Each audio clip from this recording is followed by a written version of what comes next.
এপাং ওপাং ঝপাং ভবিষ্যৎ, দাঁড়িয়ে সবাই বেকার ভাতায় লাইন। আমার 6 জন আগে ওই যে প্রীতম, জানেন ফার্স্ট হতো তখন 10 বা 9। বসত প্রীতম ফার্স্ট বেঞ্চে ক্লাসে, আর আমরা ছিলাম থার্ড বেঞ্চের ছেলে। হ্যাঁ, বসত প্রীতম ফার্স্ট বেঞ্চে ক্লাসে, আর আমরা ছিলাম থার্ড বেঞ্চের ছেলে। আর আজকে সবাই এক লাইনে দাঁড়াই 1,500-এর নতুন জাতা কলে।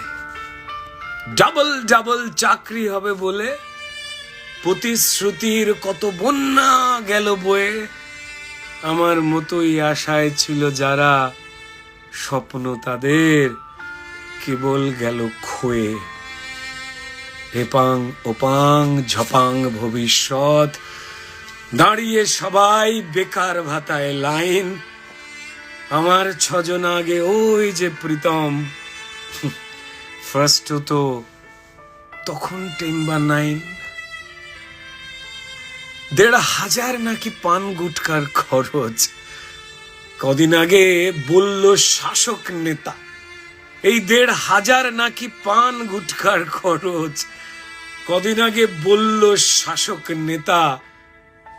আর আমার সাথে এমএ পড়া স্বপন, জানেন আজকে সে বিখ্যাত ঘুগনির বিক্রেতা।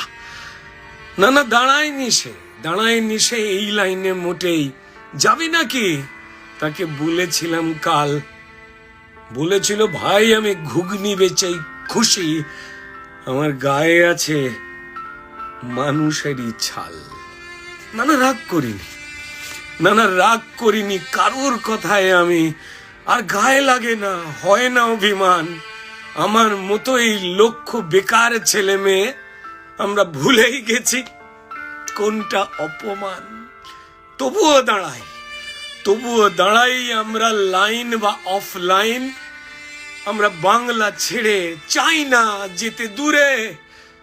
ঘরে আছে বৃদ্ধ বাবা মা আর প্রেমিকা, সে তো কবেই গেছে ছেড়ে।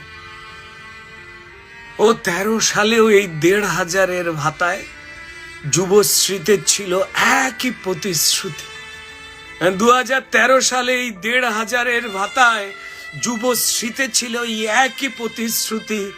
তবে পাইনি ভাতা তেমন কোনো বেকার।